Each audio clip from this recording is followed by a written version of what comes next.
BB, why you get lost again? That's a nice bike he's got there, a Ninja. Nice exhaust on that as well. So yeah, he's just giving it a quick clean, got the water in the bucket.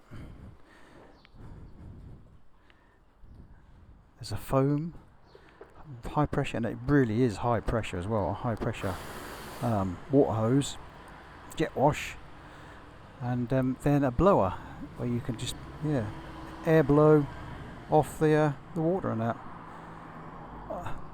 Why don't we have these over in the UK? So much easier. Takes cash, it takes notes, coins, cards, the vacuum cleaner, air pressure wax, black rubber coating for your wheels, and and even with the car tire inflator as well. Really good and easy and simple. Right. Now I'm going to try find somewhere where I can do a quick bike review.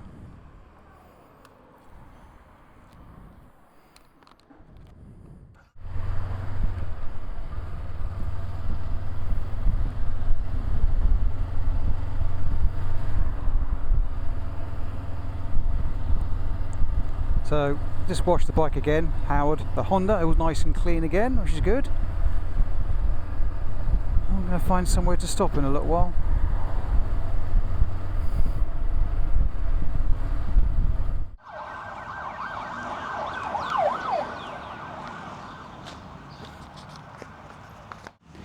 Whew, right, well, I've done over 1,000 kilometers on this bike on Howard the Honda cb500x.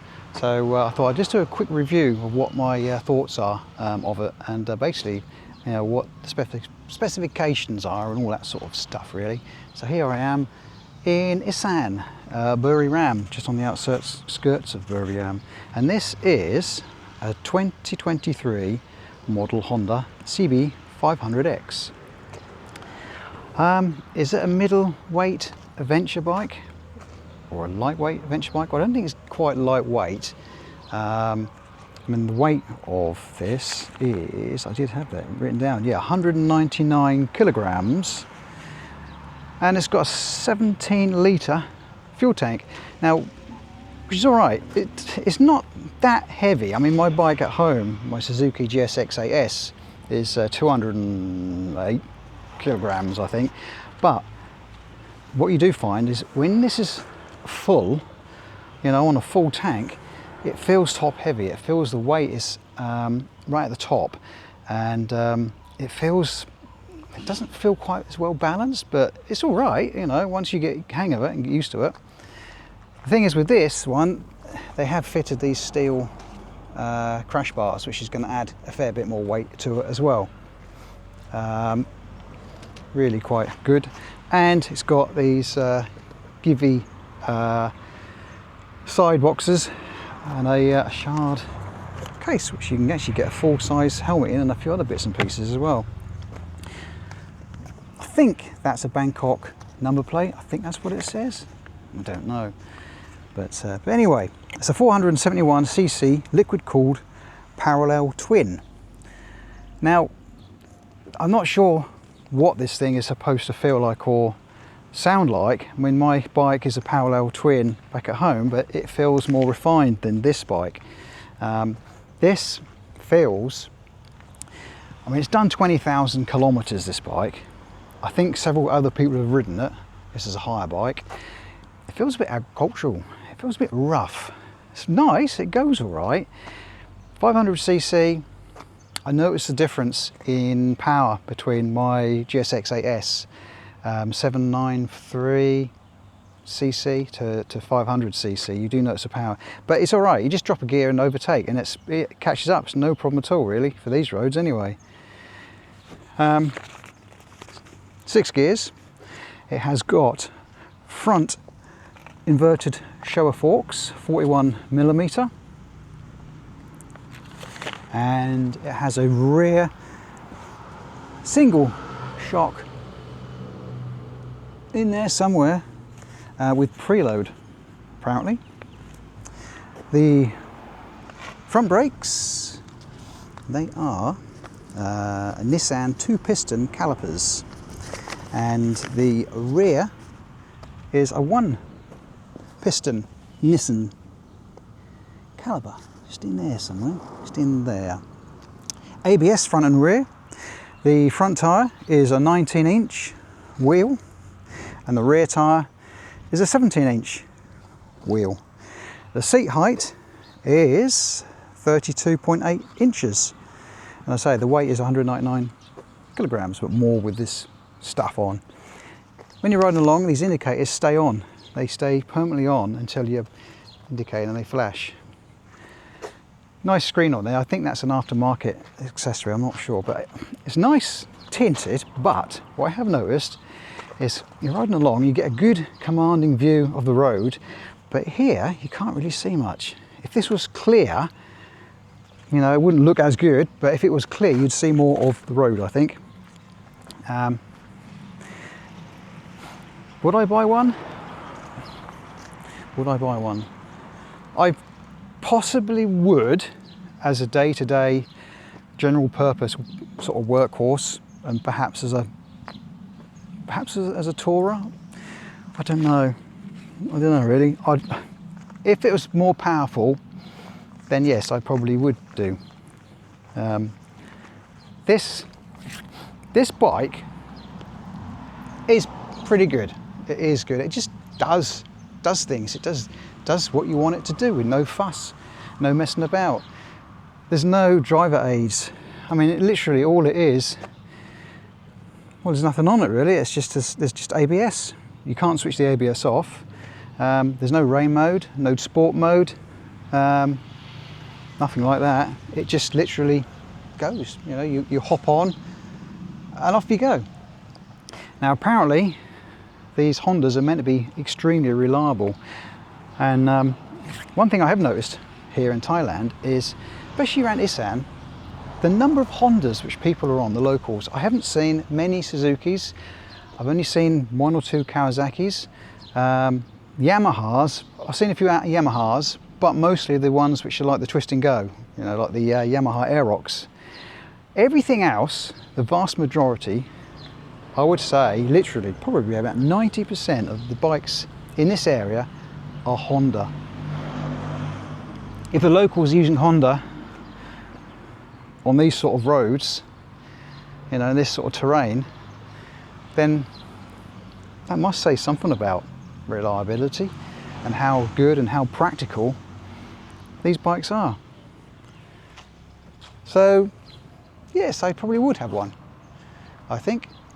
Yes, let's say it's a Howard bike, you know, a dependable Howard bike, which just, there's no glamour about it. It's not really sexy. It's just a bike which does whatever you want it to do within reason. Would I take this bike off-road? Gently, I think, on some gentle tracks. With the right tyres on, it might be pretty good, but the ground clearance I don't think is that much. I mean, it has got this bash plate on it, but I think if you're primarily going to be touring and riding on the road, sort of like 80%, 90% of the time, and then do about 10%, a little bit more than that off-road, then yeah, I think it'd be all right. This wouldn't be, I don't think it would be in the area of like the Tenere and the Africa Twin and all those sort of things for going around the world, but I think you could, you know, I think you could go around the world on this. Have to be a little bit careful. One other good thing I've noticed about this is the fuel. So it's a 17-litre tank. I've filled it up 3 times now, I think. Not all empty, some from half, and it just sips the fuel. You can go miles and miles before one of the little indicator bars drops. It's, yeah, it just sips it. I don't know what the what miles per gallon or miles per litre or whatever I'm doing on it at the moment, but whatever it is, is pretty good. So yeah, what I might try and do is actually get on it, and then you can see what I look like with my feet touching the floor. I'll try and do that sort of thing. Right, I don't know if this is going to work or not, I don't know. I'll come around this way. Right, so I'll hopefully you can see me.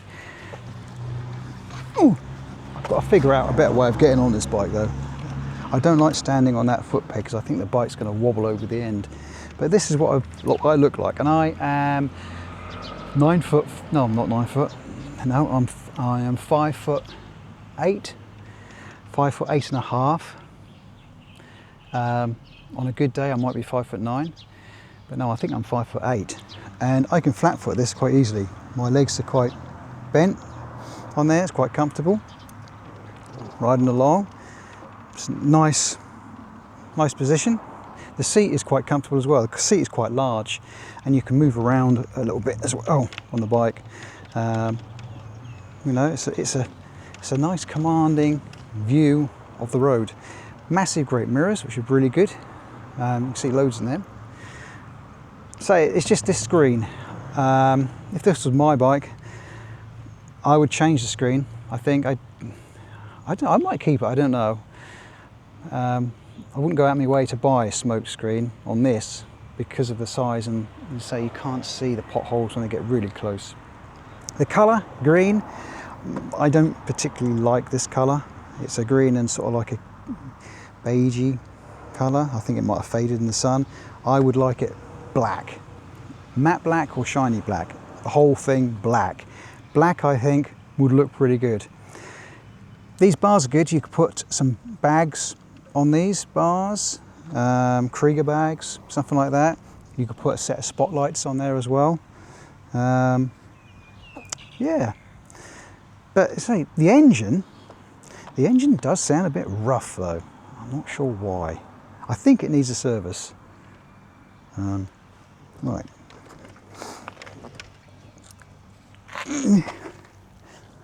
There you go. I'll see if we can put the engine on as well. Where have I put the keys?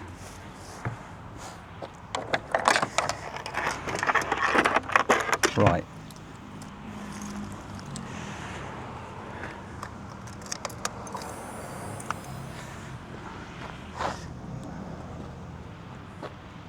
Let's put this back in here, and then I shall show you what the engine sounds like. That's one-handed.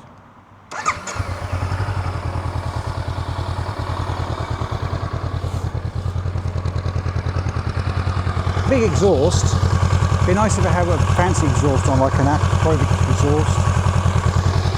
You know, acrobic exhaust, arrow exhaust. But then I suppose on this thing, why would you put it on? It probably doesn't need it actually.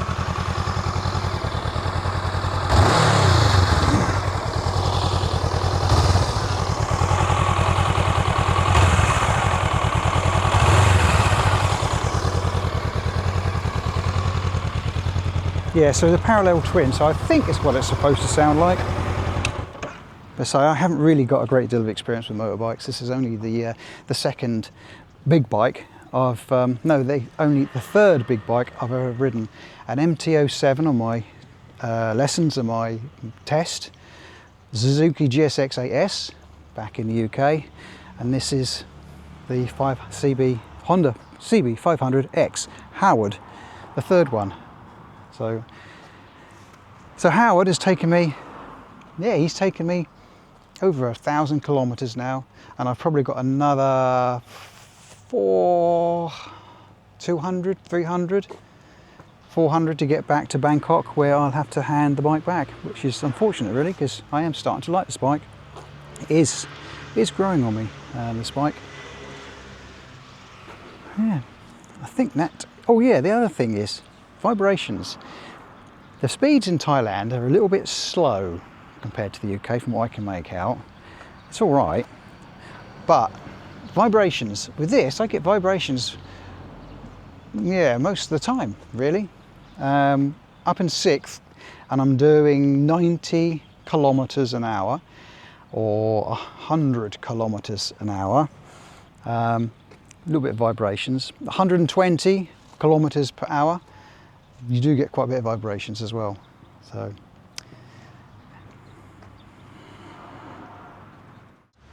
yeah, as I was saying before my camera overheated in this sun, because it is quite hot today, it's 38 degrees today.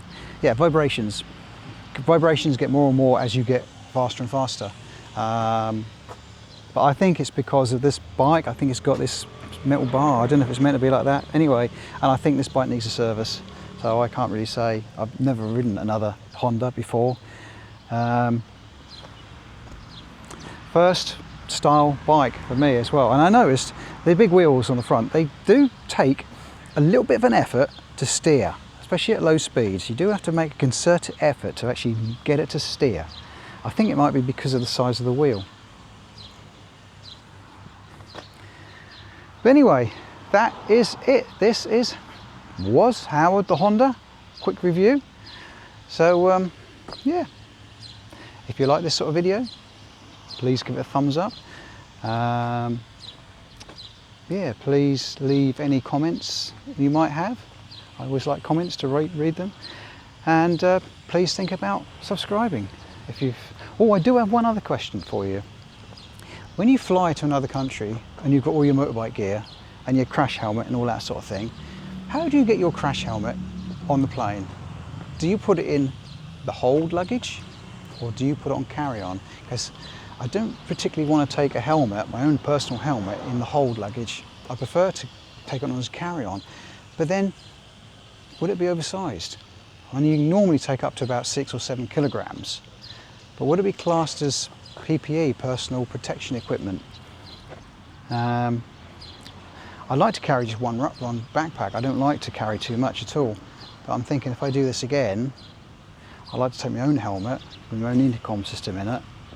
But I'm not sure how I get it on the plane if I have to do that, and then perhaps take a roll top bag and put the roll top bag, wrap it up, try and protect it, and then put it in the hold luggage, checked in luggage. I prefer carry-on really. But yeah, let me know in the comments if you have gone to another country and you've taken your own helmet. I think it's probably a good thing to do, but I haven't tried it yet.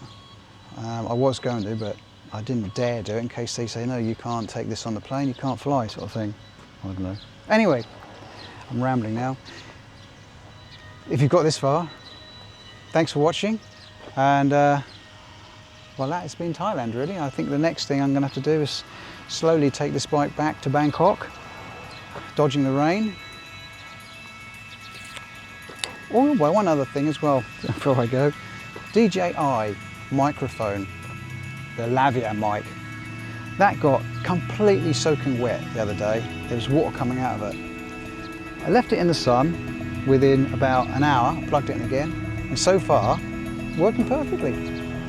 So that's pretty good going. Anyway, until next time, me and Howard the Honda, thanks for watching.